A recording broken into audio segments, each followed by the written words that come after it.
UK boxing blogger, boxing beats and rhymes, EJ Boxing Live, and Chris CABAN coming right back at ya. We're gonna talk about the fights coming up this weekend. We got a big weekend of boxing coming. We got the Showtime fight on Friday, CHAVES-LARA and Ishe Smith, and then we got a double show on Saturday, a Showtime card and a HBO card, both going down in Vegas. Right, what we'll do is we'll start with a Friday night fight in San Antonio, Texas. What do you think of it, guys? I'll go boxing beats and rounds. How do you see the main event going? CHAVES-LARA versus Ishe Smith.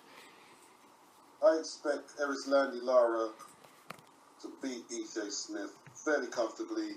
It's not going to be very exciting. It's not going to do much for his profile. Nobody's going to want to fight the guy. Nobody really cares about the fight, except us. I care about it because I'm a boxing fan, so I don't care if you're a spoiler, you're a brawler, or whatever. I want to see your fight. So I've got Lara winning. Could be close, but unanimous decision.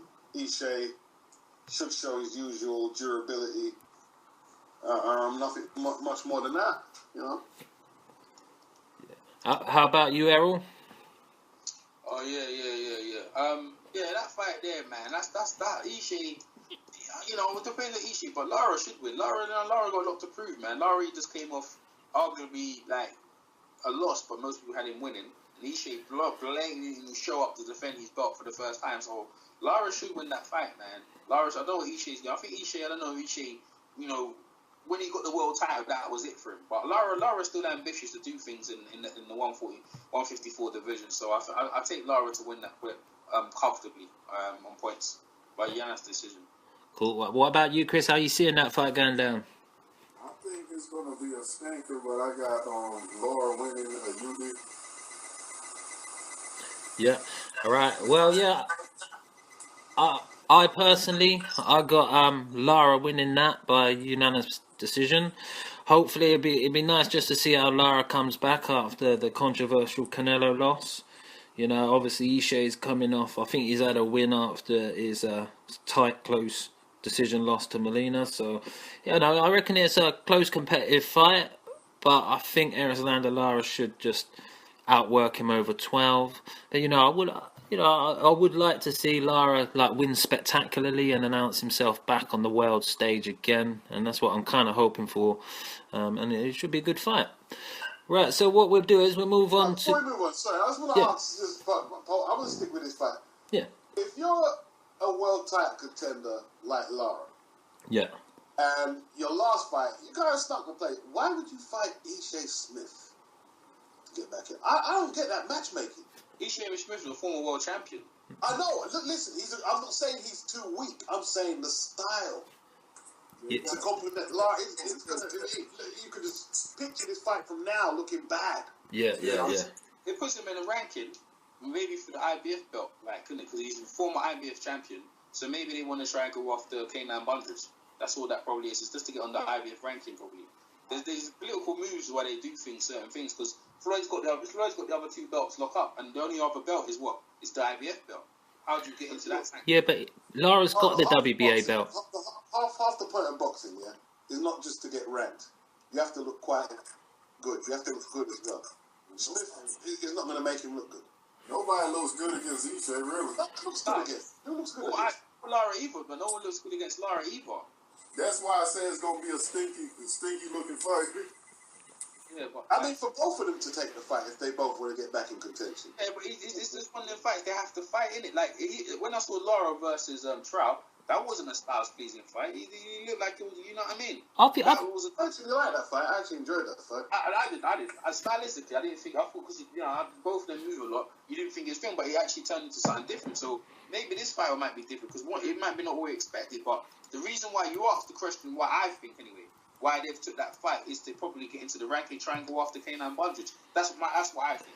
You know, I don't know. I see what you're saying, but I'm just saying for making yourself an attraction. Okay. Yeah, it's like, to me, yeah, I get that because it could just be a snoozer, like Chris said. But you know, if Lara wins convincingly in quite a dominant fashion, and I reckon he could probably afford to be a little bit aggressive with Ishe as well, and maybe show the best of himself. You know, plus he's still, whether Canelo validated the title or not, he's still got the WBA strap, Lara, man. So, you know, once he gets, if he gets that win, You can start looking. You can just look for unification matches. Floyd's not going to ever come into the 154 division unless it's for a marquee name again. So that belt actually probably means something still. So I think it's a good little matchup, especially now Lara's coming back. From the Canelo fight. I think it's a good match. Yeah, it's a good measuring stick. Right, so what we'll do is we'll move on to the Showtime card on Saturday. This to me is the big card of Saturday night in Vegas at the MGM Grand Garden Arena. We've obviously got Amir Khan and Devon Alexander topping the bill, but we've got Keith One-Time Thurman and Leonard Bundu as the co-main event. We'll go on that one first. What do you guys feel about the fight? What do you think about it, Beats? First of all, what do you feel about the fight and the matchup for Thurman, and who do you think is going to win? I think I'm going to stick with Thurman. But it's a way harder fight than they've got it in America. They just seem to have rubbed Bundu off. And if Thurman does burn him out early, it would just be very impressive. I think people have actually relegated the match under Khan and Devon, but I don't think they realise, man, Bundu is a top-class operator, man. Like I keep repeating, when he beat Gavin was rated 3 and 4 in at least 2 of the bodies. He was rated in the other ones as well. He's a good body puncher, combination puncher. He moves well. He can fight inside, and he can do a little bit on the outside too. He's not concussive, but in recent fights he's been putting them together. He's an improving fighter. He's got about 4 or 5 stoppages in his last 6 or 7. Go check box rec and you'll get them stats exactly accurate. And Thurman is coming off the injury. Sometimes them shoulder injuries never repair totally adequately. So who knows? And I'd say it's probably a better opponent than Savic. I don't rate this guy they've been holding up, Chavez. I don't rate him. I think this is a really good fight, man. I think it could be an evenly contested fight. But if Thurman is as good as everyone's saying, he's supposed to get through the obstacles and win. That's what I'm supposed to do. You know what I mean? That's all I can really say for that. He should win this, Thurman.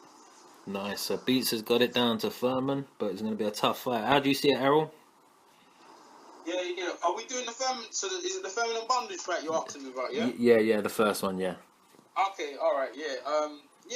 That's on a good card, last card of the year.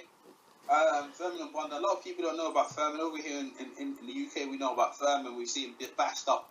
2 of our guys, he bashed up Frankie Gavin. He ended Lee Purdy's career.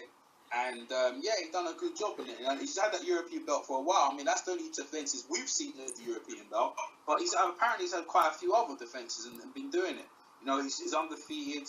He's gone to America, and Thurman is supposed to be the big name. You got to deal with it. But this is a very hard fight, man. I've seen guys. You saw Marcel Sedan go into America and beating up Tony Zell. Like, they didn't know about him, but in Europe, everyone knew it. Like, right now, we know over here, we know who Bundu is.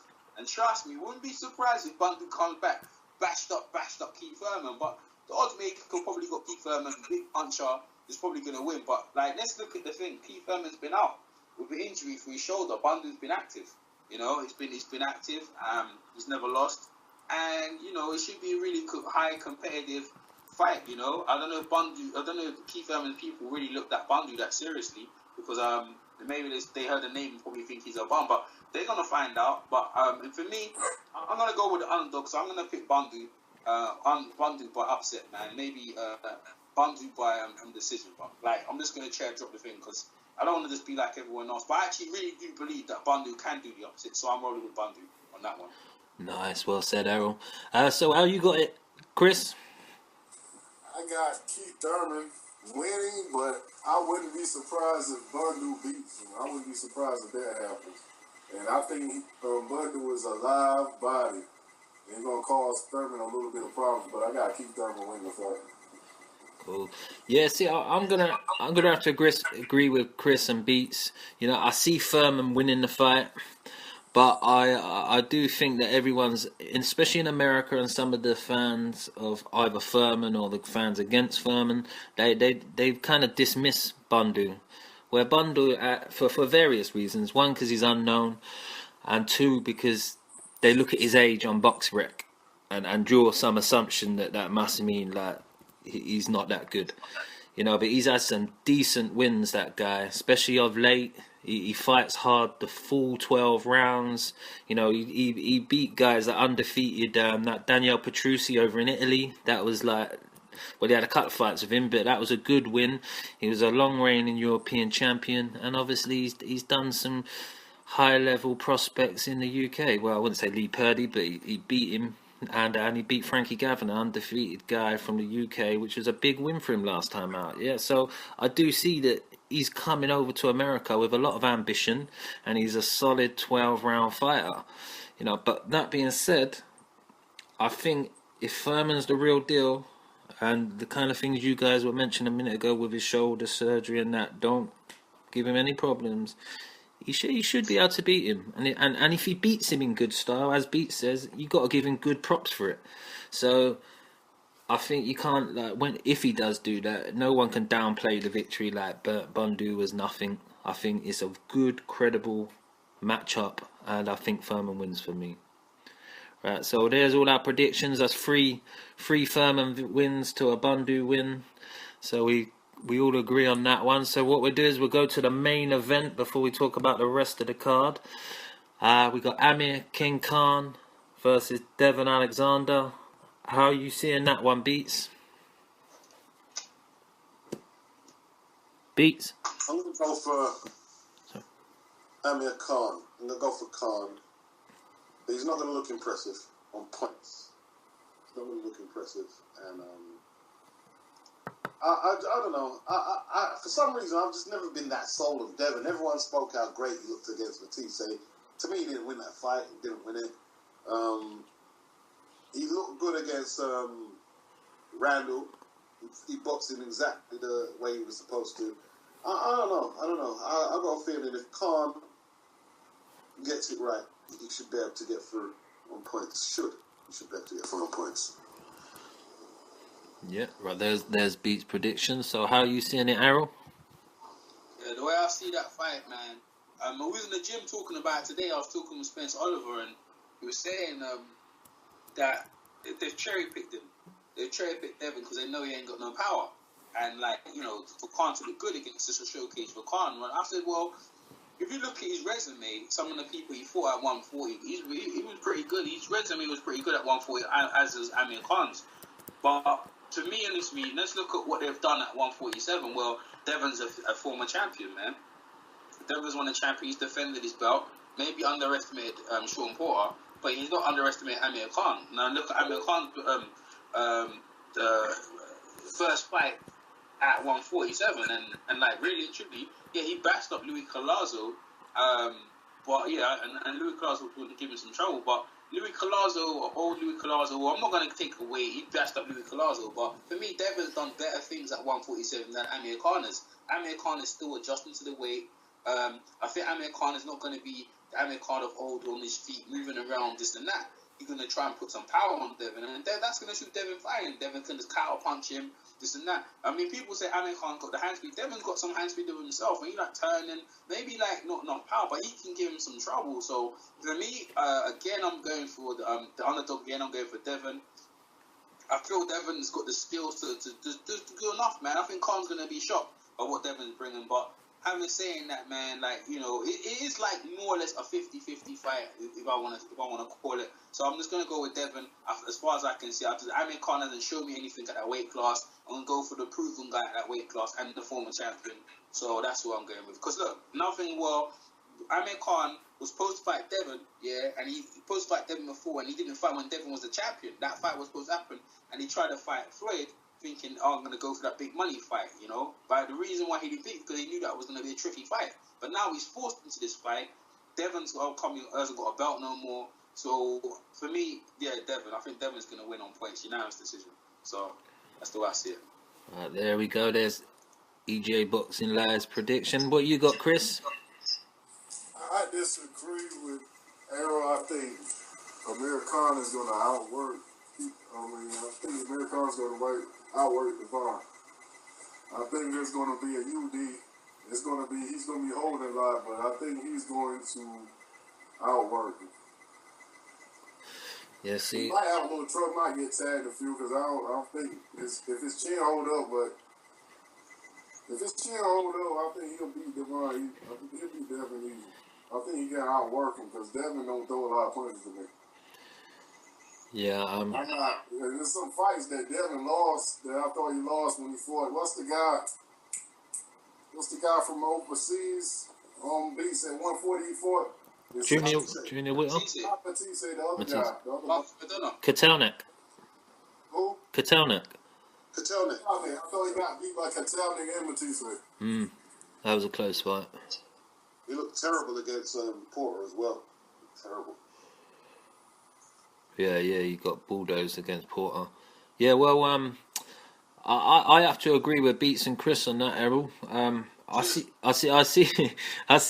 Khan winning, but I have to go with Chris on this one. Like, to me, from today until the end of Amir Khan's career, I will always be nervous about his chin, rightly or wrongly, and I think Alexander poses enough timing, speed, and enough power and explosiveness to be able to maybe catch Khan and knock Khan out.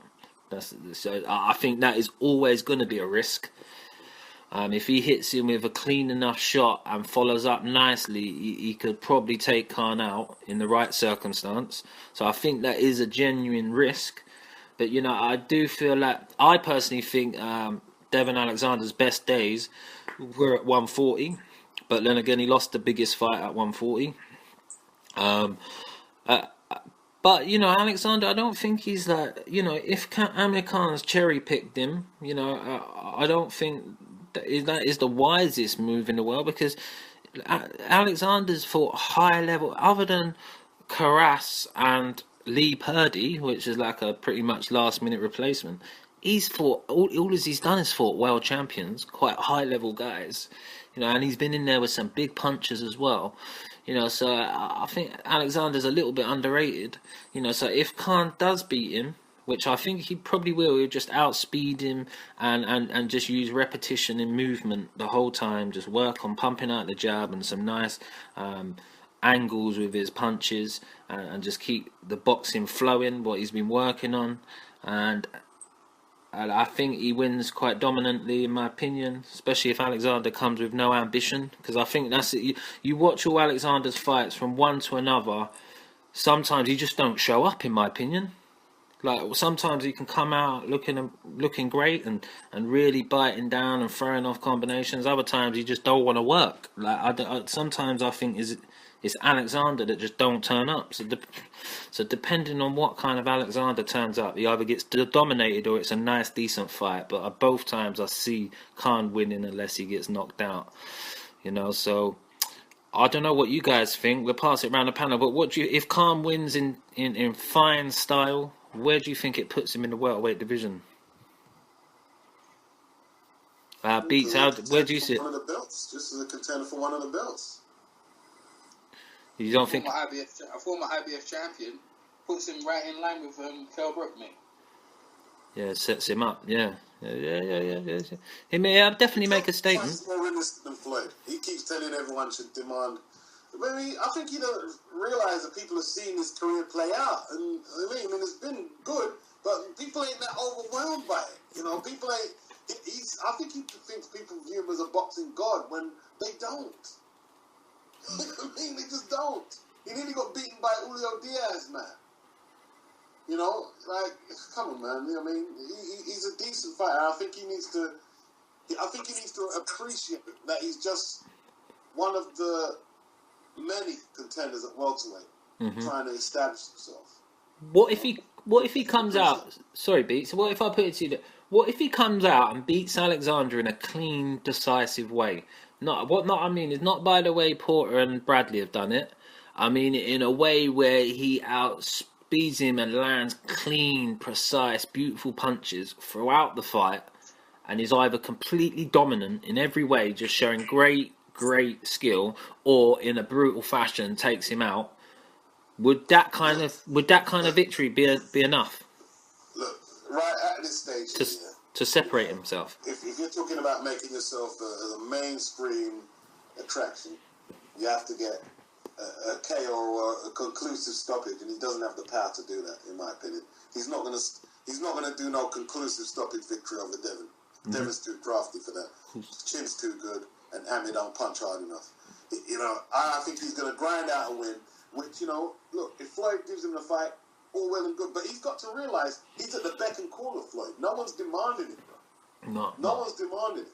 Not even the biggest Floyd haters demanding that fight. No. What for? No, yeah, I get you. Yeah, I think that's the only way that he's gonna. I don't know whether he can even claim a legitimate claim to fight Mayweather next, but you know, I think he could put some separation between him and the rest of the contenders, bar a couple like Manny Pacquiao. Look, I'd rather see Keith Thurman because I know Keith Thurman can bang. So if I'm gonna say, okay, I want to see Thurman. I mean, like, at least Thurman has the punching thing going for him. You know what I mean? He's got a big KO percentage and he's undefeated. So, see, people like undefeated fighters because, you know, you always have that sense of anticipation. He's undefeated. No one's beating him. So that it statistically sounds better going. Conor's been chipped a couple of times already, man. You know? And, like, you know, look, if they're both mandatories, if both of them get through, let's say if Thurman looks explosive and Khan looks explosive or just win. People, I mean, I'd rather see Thurman. I'd rather see Thurman get the shot against Floyd. That'd be more of a test for Floyd, in my opinion. Yeah, no, I definitely. At 147 anyway. At 147, that would be more of a test. He looked way better against Julio Diaz than Khan did. No, of course, I think.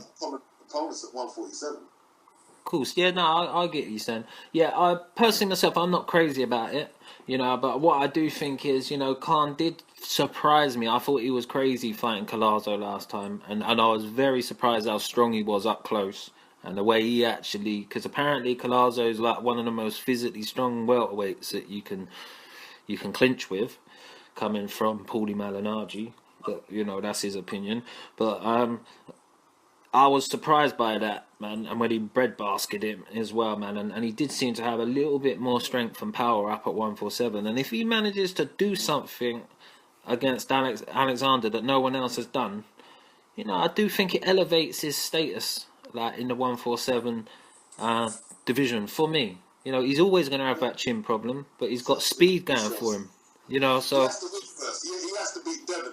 We're talking about it like he's already beaten Devin. He's got to beat Devin. Oh, yeah, no, of course. Let's see Sunday morning. I mean, and then we'll talk about it a little more after that. Cool, man. He's still got to beat Devin. And that's one thing with Khan. He keeps overlooking his opponent. And he can't afford to overlook them. Can't afford to. No. Yeah, no, I see that. That's where he's on. And that's where he only keeps coming up a cropper. You know what I mean?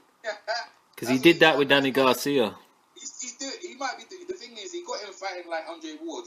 Hunter's got him flat-footed. He's got him hitting power punches. He's gone away from speed. He's trying to catch people of the Cowboys and really put it on, and that's what he's trying to do. This is what I think he's going to try and do. He can continue what he did against Collazo. I just don't think that's not going to work against Devin. I don't. Devin's going to be slippery, and you know what I mean. He's going to be slippery. He's hard to hit as it is. So that's the way. To beat Devin, when I was talking to Sean Porter, how you beat Devin, you have to rush him.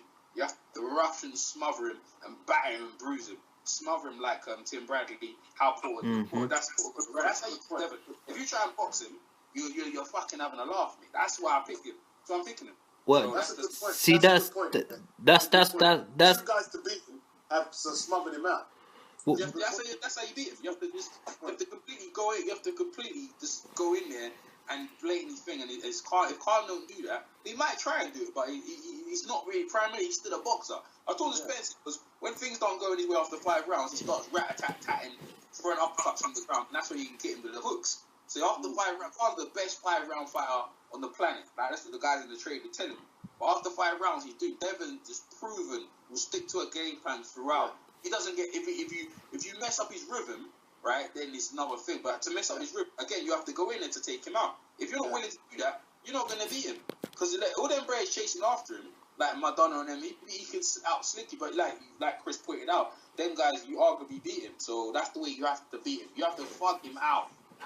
Well, You have to fuck him out, man. cool. That's the point I was making. If he can beat him in a clean way, because the 2 victories against Devon were not in a clean boxing fashion, which Alexander has never been beaten like that before.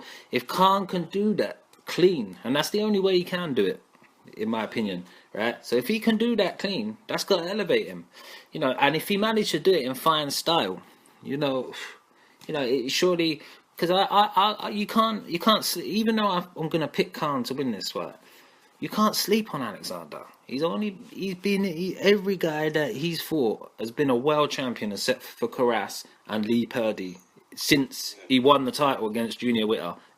Go and look at all the guys on his record.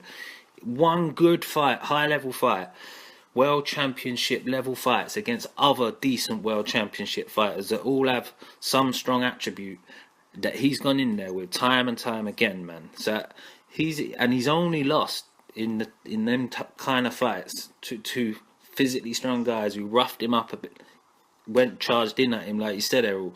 So if Amir Khan can beat him clean like that, it's got to elevate him, man. I do believe. Biggest. Yeah, of course, yeah. One thing for sure, yeah. If you give Devon time to use his jab, then you've got a long night. Course, yeah. yeah. Time to use a jab. You've got a long night. Yeah. So it's going to be interesting. It's going to be interesting. One thing I want to say though, and Devon did, when he thought he was going to get a fight with Floyd, and you know that did materialize, and they took Sean Porter on short notice. This time, he knows what it's like to lose. He's pissed off. You know, he wants his belt back. He wants his status back. And they seeing this as like they picked the wrong guy. The man's a former champion in 2 weights. You know, he just lost the belt. Arguably, if he didn't, even if he underestimated, he still lost. This is his chance to come back. This is why I'm picking him. I feel like he's got the beating of Khan, and they will elevate him, man. So, in my opinion, so we'll see. We're gonna find out. Anyway. We will find out. It's a shame I said this fight didn't happen at 140 because it would have been nice, but you know, again, it's at 147. So let's see what happens, man. Cool. And the Devon has been at that weight longer than Khan, by the way. So that's not a thing about it. Cool, man. Yeah, great matchup. We shall address it again on Sunday morning or Sunday afternoon, and go back on our picks. Right, what we'll do is we'll move over to the HBO card. Still in Las Vegas, I believe. You've obviously got Tim Bradley and Diego Chavez headlining the bill, but you've got some decent undercard matchups there. The one I'm looking forward to most is Korobov versus Andy Lee for the WBO middleweight title. How are you seeing that one going, Beats? Nah, I don't care about that. Andy Lee, I don't care about that fight, man. I don't care about that fight. Peter Quillen gave it the title. I don't know nothing about Korobov, you know. He might turn out to be good, and then I'll jump on the bandwagon. I don't rate Andy Lee. Andy Lee's not a player. He can't beat Golovkin. I don't rate Andy Lee. He can't beat Cotto. So I'm not really interested in that fight. I'll watch it. Maybe I'll watch it because there's a lot of other fights I'm not really interested in. Cool. Yeah, how you seeing that then, Errol? Should be a good fight, man. And the winner of the fight is Billy Joe Saunders. And to me, Billy Joe Saunders, don't want no Andy Lee, man, is all the trouble you want, bro. Like Andy Lee, I think Andy Lee is weird. Saw an interview I from London. What's his name? Adam Booth and Andy Lee. They're ready for it, you know. And he's got, you know, he hits some real hard power, man. Andy Lee. And I think if he was to fight Billy Joe Saunders, I don't know too much about this Korobov fight, but I think I'm gonna pick Andy Lee to take him out. Like it's a shame though. I should really do the research on the other guy before I pick it. But I just think Andy Lee should. If he doesn't, then we'll find out. But Andy Lee should get through, and if he does, I'll pick Andy Lee to beat Saunders. I think I'll pick everyone to beat Saunders, but that's the way I see it. I'm going for Andy Lee. Andy Lee by unanimous decision because I don't know too much about that dude to say knockout. How are you seeing it, Chris? I think Andy Lee should win the fight, but that dude can punch a little bit. I seen that dude fight. He can hit a little bit. I just hope Andy Lee don't walk in and get caught slipping. But Andy Lee should win the fight. And both of them knocks Billy Joe Saunders out. Right, okay, well, there's a conclusive statement there by Chris CABAN. Right, well, I'm going to address the fight. You know, I've got an interest in it because, obviously, Adam Booth's involved in it. I'm not a big Andy Lee fan, but you know, I think the winner, Billy Joe Saunders, can fight both of them. It's like a level that I think he'll be comfortable enough with to be able to just take that fight. Korobov, obviously, decent amateur southpaw guy. I don't know whether his reputation lived up to his pro ranks. I only seen a couple of fights myself, the Grady Brewer fight and the Ozzy Duran fight. Other than that, I ain't seen any of his recent fights other than hearing about them. I don't know if the matchup itself is worthy for the WBO world title, because Andy Lee, from what I remember, he stepped down to light middleweight, you know, and he wasn't impressive. You know, so, and he hadn't fought at middleweight for a couple of fights, and he won impressive when I see him over in Denmark one time. He was awful, in fact. You know, so and his level of opponents, even when coming off the Chavez loss, hasn't been great at all. There's no one really on his record that suggests he should be fighting for a world title, and he hasn't even been fighting at middleweight. So it's a bit of a strange one to me. I don't think Andy Lee has the power, or I think he's a bit shot worn as well, in my opinion, to be beating Korobov, you know. But we'll see how it goes. I definitely don't see Billy Joe Saunders losing to Andy Lee, in my opinion, and I think, you know, it'd be able to box a bit with Korobov as well, but Korobov has got a bit of power. But I'm gonna go Korobov to beat Andy Lee anyway on this fight. That's my prediction. I think he knocks him out between 8 and 10, in my opinion. I think he gets a stop. I think he just breaks him down. You know, that's just my opinion. I'll be happy for Andy Lee if he brings the title back over to the UK scene, and we get to see a domestic dust-up between him and Billy Joe Saunders. That'd be great to see over in a stadium in Ireland, hosted by Matchroom and Eddie Hearn. That'd be good for us. But anyway, guys, that's my prediction on that one.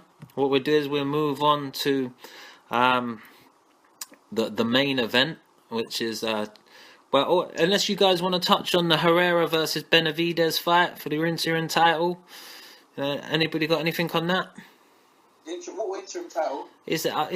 Herrera's already got the WBO interim title, hasn't he? I don't know enough about Benavidez to even really comment, mate. I don't know nothing about that. Well, you might as well move on to the main event. Okay, yeah.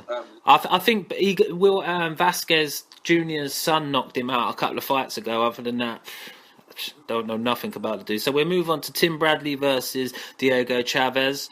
How you seeing that one, Beats? What do you think of the matchup, and who do you reckon's going to win?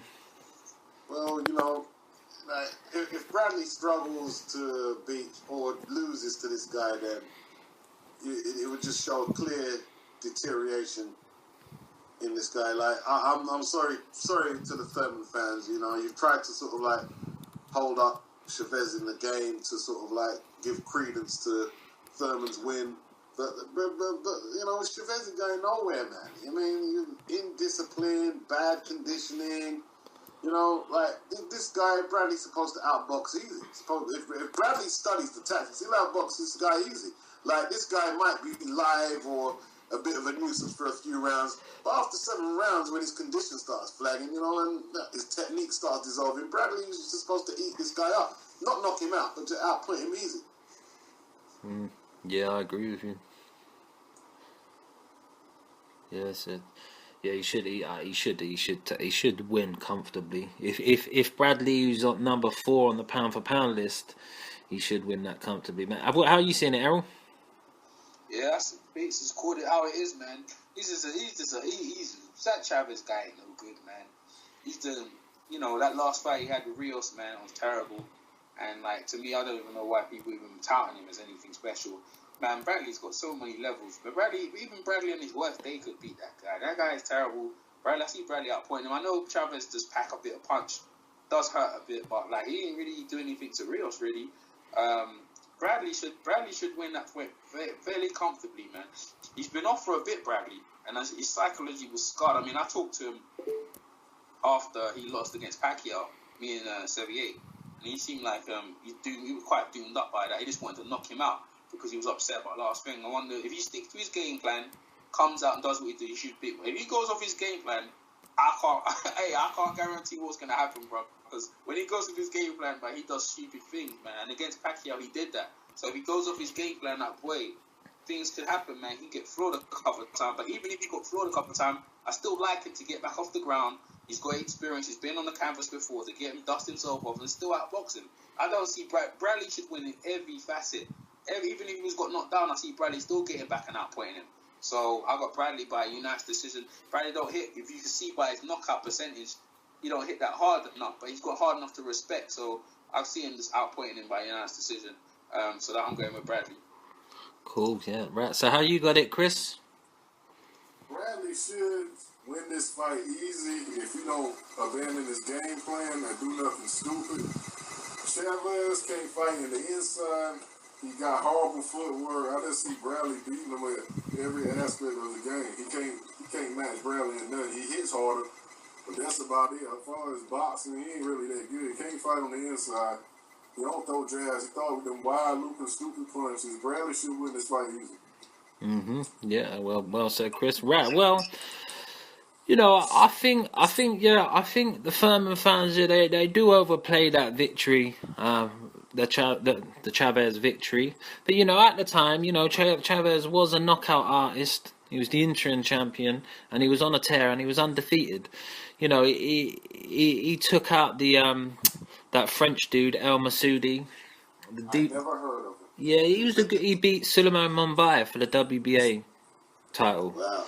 Yeah, so he knocked him out. He knocked him out, in fact, which is not a bad win, like knocking him out. But you know, that's the guy to Gavin Reese, yeah, still on body, yeah. Yeah. But still, okay. Yeah. But either or, man.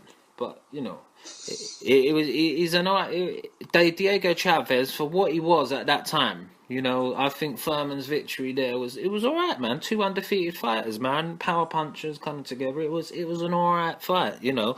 But I do think that they shouldn't be able to cast too much credit on it now. It plays no significance rating him up as a worthy like challenger to someone like Floyd or trying to separate himself from the rest. Certainly not. But you know, at the time, I do think it was a solidest victory. You know, but anyway, Bradley, you know, he's had 1 loss in his career to Pacquiao. You know, so he's previously just been an undefeated fighter. You know, so I think he should have all the boxing skill, and he has been he's been using his boxing ability lately, so he should just use some nice boxing ability and box Chavez's head off. If he's really like between number 4 and number 6 pound for pound, like some people, he's always in the top pound for pound list at the moment. He should take Diego Chavez's head off, man. Just boxing his head off, not getting a tear up with him. Should separate himself very easily from that dude if he's as good as he's ranked. You know, so that's how I see the fight. But going back, guys, you know, we all agree on that Bradley should win. But you know, the other card at the MGM Grand, you know, we got some big fights on the undercard. Well, I'd say big fights, but you got Victor Ortiz coming back, Shumanov. You got Charlo fighting for an IBF junior middleweight eliminator. And you got Abner Mares coming back. Which one do you think? What one of the fights are you looking forward to seeing most, or you're not looking forward to him? Beats? Who are you interested in seeing? I'm looking forward to seeing Victor Ortiz. See how he comes back. I'll tell you why. Because I mean, there's a good chance he's going to get knocked out. So it's exciting, yeah. It's a knockout, but if he's fighting anybody with a pulse, there's a good chance he's going to get knocked out. So you know what I mean? I'm looking forward to seeing that. But he talks big, isn't it? He talks big like he's still a top class, you know, welterweight. So I want to see him run his mouth. I don't want to see him get knocked out. I want to see him perform well, because there's a good chance he'll probably score a knockout. But you know, that jaw is fragile, so you know, there's a good chance there'll be a knockout in that fight. I want to see that. Yeah, see, from what I've seen, I don't know nothing about his opponent, but the guy's like, he's got 4 knockouts on his record. You know, his KO percentage is like 10% or so. So who else was on the bill? I might as well write that one off. Yeah, I know, that's what I said. I think that's a cherry pick. But yeah, for the exact reasons why you just said that, Beats. Because yeah, you got Errol Spence Jr. as well coming up against another unknown guy. You've got that Kama guy as well. You've got Shumanov. They're all just fighting opponents, so. But then you've got Charlo, who is meant to be fighting Andrade for an IBF Yeah. light middleweight. My final statement on the card is just a mark time card. Was Dimitri supposed to fight on it? Andrade. Yeah, he was meant to be fighting Jamal, not It's a Jamal. mark time card, man. Yeah, if there's nothing else on, I'll watch it. But Errol Spence Jr. supposed to be fighting. Yeah, he is fighting. Yeah, that'd be a good fight. yeah, that's what I want to see. Errol Spence. Yeah, the progression of a talent. Yeah, And Victor Ortiz for me, and it's the last year of Carl, last year of what, it should be interesting, you know. But them other guys you're naming, see, because we don't know too much about the opponents, so it's one way thing. The fights we named, they're interesting because you know they're like 50-50 fight. Amir Khan, David Alexander, Diego Chavez is not 50-50, but depends what Bradley tells up, and the Ishe Smith and the Lara fight, that's interesting. They're like they're all good fights here, but they're layups, and they're layups. They're just gonna blow that. They're gonna blow the competition. There's Turner, Victor Ortiz. He's got a confidence builder. He's gonna go in there, knock the guy around. Probably it's a nat. I don't see anyone beating him. Amir Mares do the same thing. He's been knocked out. He got his cheek took out by bloody Johnny Gonzalez. You know, and Charlo. You know, it's a shame they didn't get a thing with Andrade. He will get another win there, and so. To be honest with you, they should all win. They should all win very comfortably. With some knockouts. I don't see many going decisions on technical knockouts, so that's the way I see that. Well said, Errol. Well put. How are you seeing it, Chris? What do you think of the card as a whole? It's all right. I'll watch it because I like boxing. It's all right. Cool. Right. Well, I think the card as a whole is obviously designed for some, I wouldn't say big names, but some higher profile names like Kamagaya, Shumanov, Spence Jr., Ortiz, Charlo brothers, all to just get, and even Abnamares. You know, I think the Abnamares fight's going to go on a bit longer than the rest, but I think we're going to get to see a lot of decent KOs by notable fighters. You know, I hope to see that. You know, so we get a nice string of knockouts early on in the card, and then we get to the bigger fights. I think the Abnamares one's going to be a little bit more drawn out, but then we get to the business end of the card and 2 high-level fights, man. I think all round it's a nice card at the end. I'm looking forward to seeing Victor Ortiz, man, just to see how he comes back, and I'd love to see him, as Beat said, I'd love to see somebody who can't even punch knock him out or make him quit at the end of a round, somewhere between fucking between round of 3 and 6. I want to see him potentially knock someone out and get knocked out. I don't want to see him get matched up. So yeah, I'm man. crazy what I said there. I have nothing against the guy, but he does do a lot of talking. Yeah, he does, man. Yeah. But I know the jaw is fragile, so there's a good chance I see a knockout. Yeah. Or he'll knock someone out. Yeah, Victor's just come back to real his confidence in that. And Victor's still draw.